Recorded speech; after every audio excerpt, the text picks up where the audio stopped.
And we're back now with an interesting look at one of the kitchen's most used appliances. While many of us use the stove as a tool to cook our food, our next guest says it's also a great conduit for health and harmony in your home.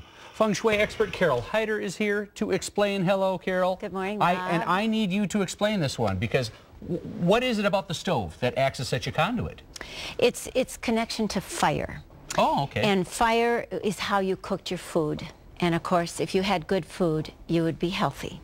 It's really that simple. So the idea is that now we don't have to build a fire out in the wilderness somewhere. We have a fire in the kitchen. But those fire elements still hold that kind of meaning behind it. That explains a lot of my questions, but you got some tips, and we're going to walk everyone through it. Your first tip is that all burners should work. Right. If you have a stove with 4 burners, or if you have a stove with 6 burners, a lot of people say, well, one doesn't work, I've got all these others. The point here is it's like a cylinder in your car. Sure.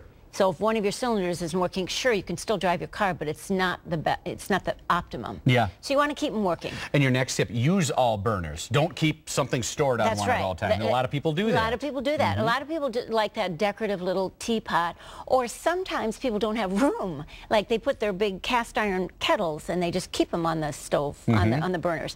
Well, again, you're cutting off possibilities for good health. Yeah, and that kind of blends into the next one. Don't store things on the burners. You want to keep that energy open. I'm following you. And then keep all burners clean. This is a pain for some people, but you got to get in there. Yes, it is. And especially if you just use the front 2 burners, those will always get dirty and the back 2 won't. So you want to make it look, it should look like you can't tell which burners you're always using. And anyway, you want to recycle your burners. You know, use that one for one day, that one for another. What's anti-feng shui about a dirty burner?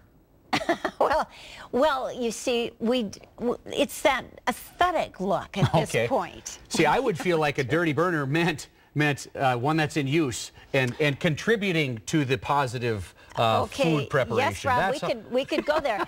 But you know, sometimes you're the expert, not me. Even stuff spilled on it can affect its use. And our final tip, we've got about a minute to get through this one. Don't stand with your back to the kitchen's entryway. Our house does this. You've got a cure for it. Most people's really are. You stand with, you know, say if you're the stove, you stand there and the door's over here. That's just the way most kitchens are laid out. Well, unless you have an island. Yes, okay. And then you can, then this is great. And why is this, though? Why don't you want to stand this way? Well, the idea is that when you're cooking, and even people who don't cook, doesn't matter, there's a pattern. When you're cooking, if you were at all startled, that goes in the food. There you go. And then you serve that to your family. So then there's argumentation, you can't get along, people aren't, you know. Divorce. Next thing you know. That's kind of where you're going. I mean, that's. Yes, that's right. Yeah, that's just bad. Thank you so much. These are great tips.